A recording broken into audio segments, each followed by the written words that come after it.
បាទជំរាបសួរខ្ញុំបាទសូមអនុញ្ញាតជំរាបជូននៅខ្លឹមសារខ្លីនៃជំនួបរបស់សម្ដេចតេជោប្រមូលរដ្ឋស្ដីទីនៅថ្ងៃនេះដែលសម្ដេចបានអនុញ្ញាត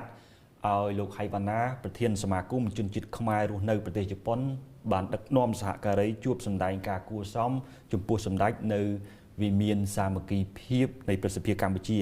ជាកិច្ចចាប់ផ្ដើមសម្ដេចតេជោបានសម្ដែងនៅការស្វាគមន៍ហើយក៏សូមអបអរសាទរចំពោះលោកហៃវ៉ាណានិងសហការីដែលបង្កើតនៅសមាគមនេះឡើងក្នុងគោលដៅដើម្បីពង្រឹងនៅចំណងសាមគ្គីភាពរបស់ខ្មែរដែលរស់នៅក្នុងប្រទេសជប៉ុនហើយនៅក្នុងឱកាសនោះលោកហៃវ៉ាណាបានសម្ដែងនៅការអរគុណជាអនេកបការចំពោះសម្ដេចតេជោដែលបានអនុញ្ញាតឲ្យលោកនិងសហការីបានជួបសម្ដែងការគួរសមនិងរាយការណ៍នៅក្នុងឱកាសនេះលោកបានរាយការណ៍អំពីវឌ្ឍនភាពរបស់សមាគមខ្មែរសមាគមជនជាតិខ្មែររស់នៅក្នុងប្រទេសជប៉ុននិងសកម្មភាពការងារមួយចំនួនដែលសមាគមនេះបានសម្រេចបាននាពេលកន្លងមកហើយជាពិសេសគឺគោលដៅរបស់សមាគមក្នុងការពង្រឹង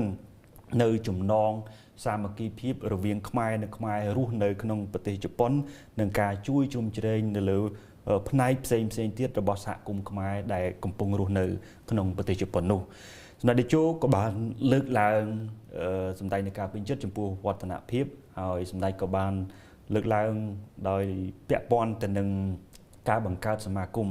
សម្ដេចបានសង្កត់ធ្ងន់ទៅលើការបង្កើតគឺជារឿងមួយដ៏លំបាកហើយក៏ប៉ុន្តែរឿងសំខាន់មួយទៀតគឺរក្សាឲ្យបាននៅនិរន្តរភាពនៃសមាគមនេះសម្ដេចសង្ឃឹមថាសមាគមជនជាតិខ្មែររស់នៅប្រទេសជប៉ុនដែលដឹកនាំដោយលោកហៃវ៉ាណានឹងអាចរក្សាបាននៅនិរន្តរភាពហើយអាចពង្រីកនៅការសាមគ្គីនៅក្នុងសហគមន៍ខ្មែររស់នៅប្រទេសជប៉ុនខ្ញុំសូមសង្ខេបនៅខ្លឹមសារខ្លីប៉ុណ្ណេះនៃជំនួបនៅថ្ងៃទី6ខែមេសាឆ្នាំ2026នេះបាទ